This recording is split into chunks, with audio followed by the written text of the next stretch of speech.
Hey everyone, and welcome to another Kano Reviews. Today we take a look at the classic Max Payne 1, which was released back in 2001. I've been playing a lot of shooters from the late 90s and early 2000s as of late, and this made me want to visit this franchise for the first time where it all started. I picked both Max Payne 1 and 2 for super cheap during the Steam sale so I could get my hands on them. Now, I have a bit of a weird history with the Max Payne franchise because I've never played part 1 and 2, yet I have played Max Payne 3 when it came out. Back when the original came out, I must have been 10 years old or so, and at that age, I wasn't interested in dark film noir type games or stories at all yet. I just wanted to experience adventures with Mario and friends or Pokemon. It wasn't until much later that I really grew a fond liking of the darker and more cynical storytelling that this offered. But by that time, the games had already aged greatly.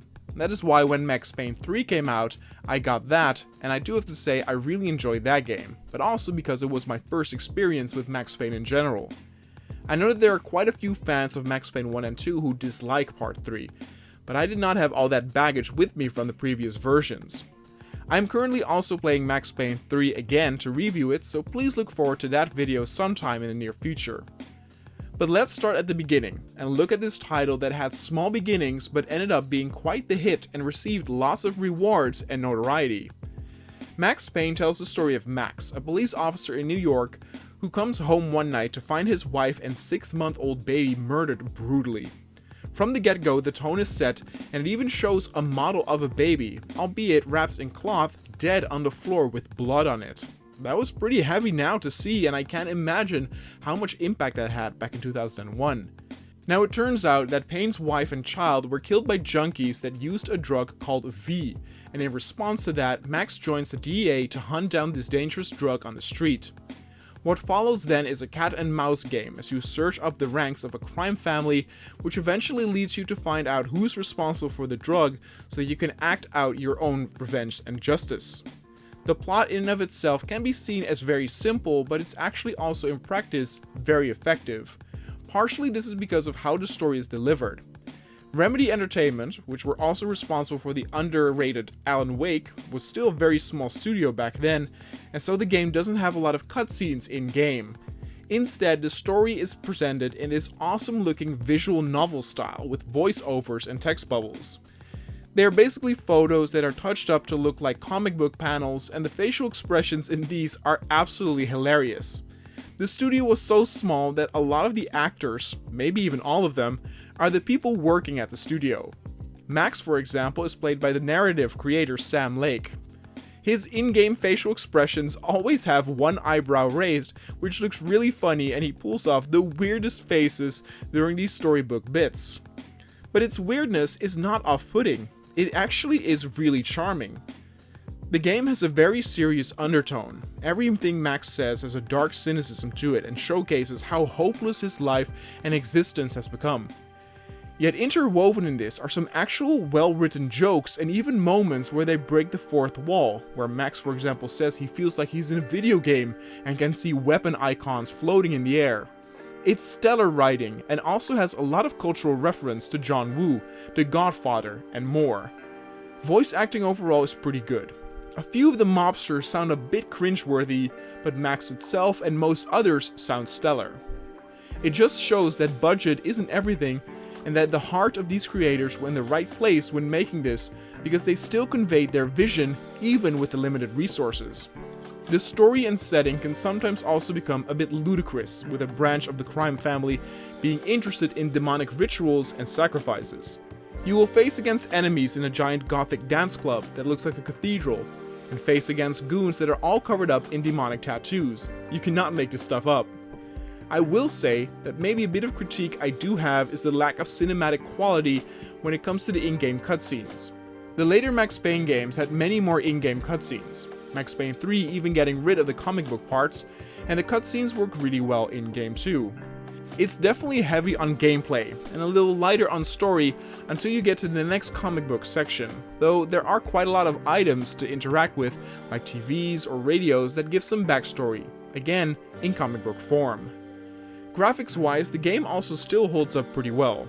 I do have to say that I played it with an HD graphics patch, and the reason for that is because if I did not do this, there would be no sound in some of the cutscenes.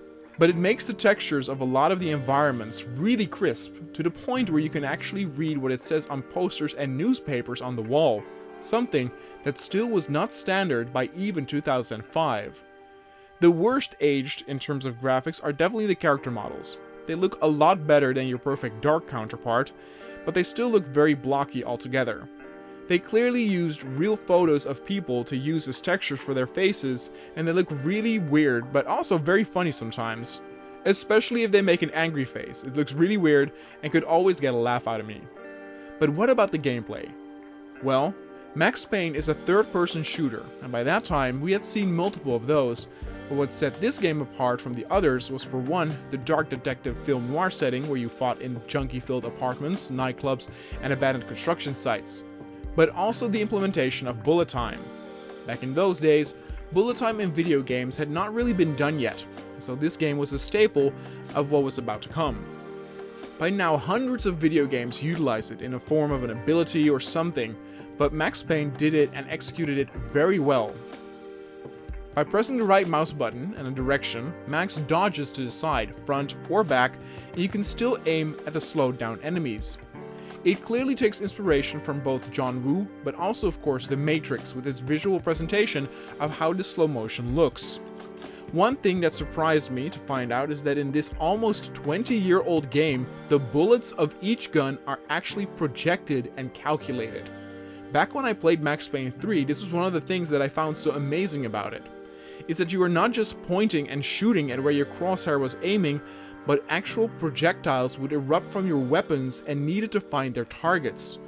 This meant you could see enemy bullets coming as well and actually be able to dodge them. People still made a big deal out of this, even with more recent games like Arma 3 that also has this, which saw the light of day in 2013. But this game already did that back in 2001. It really made it into perspective to me how revolutionary this game was, with a feature that is still rare today and that still receives praise for games that implement it now. It is an amazing feeling because you can exactly see what you dodged. If you dodged to the side or front, you did not dodge because the game decided that the enemy missed, you dodged because you physically actually dodged the bullet. It's absolutely incredible. It even has the mechanic that I also found so neat in Max Payne 3, where sometimes the camera zooms in on the last enemy you killed in slow motion, and you could continue shooting the body to see the bullets at their impact. Now obviously the impact with Max Payne 1 isn't as spectacular, but still the fact that they had all these mechanics in the first game really blew my mind and put in perspective of how close Max Payne 3 kept to its original formula.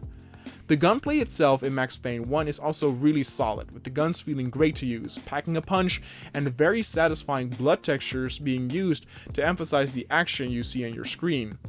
With Max Payne 1, you also really need to use this bullet time, because this game is really difficult. This game will kick your ass multiple times, and sometimes to the point where it doesn't feel fair. Enemies have the ability to kill you in less than 3 shots if they are lucky. Hell, a single shotgun blast can deplete your entire health bar if you are unlucky. It sometimes becomes more of an issue of knowing where all the enemies will spawn in order to avoid dying so quickly. And there are some sections where enemies will just keep spawning, and it feels a bit cheap. Your quick save button will become your best friend in this game. If you do take damage, you can heal by taking some pills, but these are often scarce and will only heal a small amount of health over a large amount of time. Now I can tell you by now that both Max Payne 2 and 3 do the difficulty a lot better, where it still feels challenging, but not annoying or cheap. It's also probably the only critique I have of the first game, is that cinematically it isn't very spectacular or engrossing when it comes to its in-game presentation, and the cheap difficulty spikes can sometimes hard stop an otherwise very enjoyable experience. Lastly, I also want to praise just how interactive the environment is. This game did not have physics yet, unlike its sequel, but with so many objects in the environment you can interact to get a nice response in the form of a sound or otherwise. You can, for example, interact with vending machines and see 2 chocolate bars fall out, open water faucets in bathrooms, open lockers, etc. Now that's all very ordinary nowadays, but back in the day, it must have felt like the world was very much alive because of it. In the end, Max Payne 1 gets an 8.3. It's still very enjoyable today, though might be a bit light on the story and cinematic department, which is something they fixed in the sequels. It's also rare that its style captivated me to the point where I did not mind wading through dark-looking environments constantly.